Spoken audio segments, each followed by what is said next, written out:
What are you expecting for the second quarter then? Well, I mean, I think you look at the first quarter first of what it wasn't. And, back in December, what we made very clear is that, yes, China was reopening, but it was not going to reactivate. You had everyone sick with COVID. You still had, COVID zero. It took many, many months to sort of get out. COVID took months to get out of their system. And so you're looking March, April into the second quarter as the potential time for this recovery.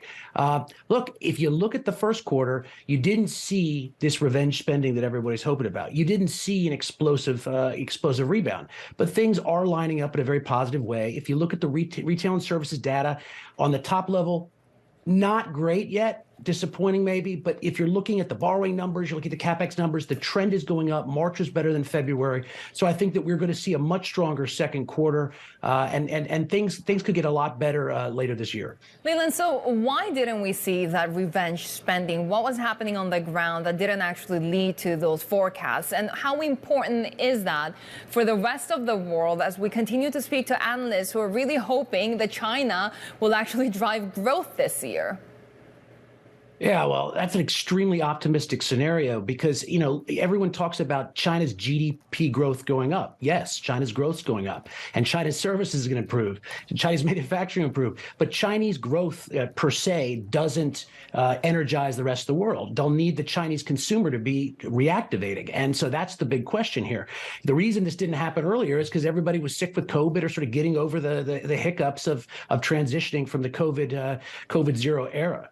You looked at subway indicators and everybody said, oh, people are moving around, but they weren't buying. They weren't investing yet. They weren't hiring. We are starting to see that now. So we're on the cusp of, I think, a much more impressive set of data. Second quarter is shaping up to be quite good. But the question will be, if the second quarter, bouncing off a very terrible 2022, the numbers are going to be better, even if they're not great. So everything's going to look better in the second quarter. The question is, if the second quarter has a nice organic recovery, will there be policy support for the rest of the year? The better the second quarter is, the less they'll need it. So there's a bit of a paradox there for markets.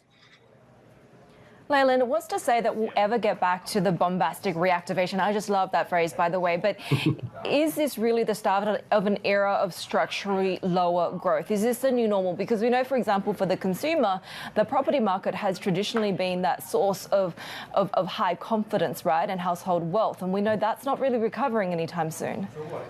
I think that's a perfect way to put it. We are entering an era of structurally lower growth.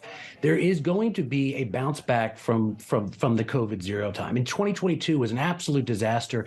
The Chinese government announced very low growth numbers. Our numbers were even worse, particularly for the second quarter, particularly for the fourth quarter.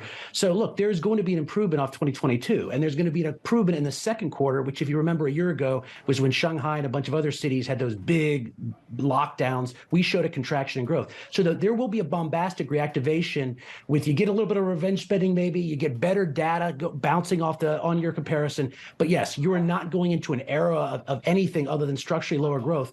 Any surge is going to ultimately be a head fake in 2023.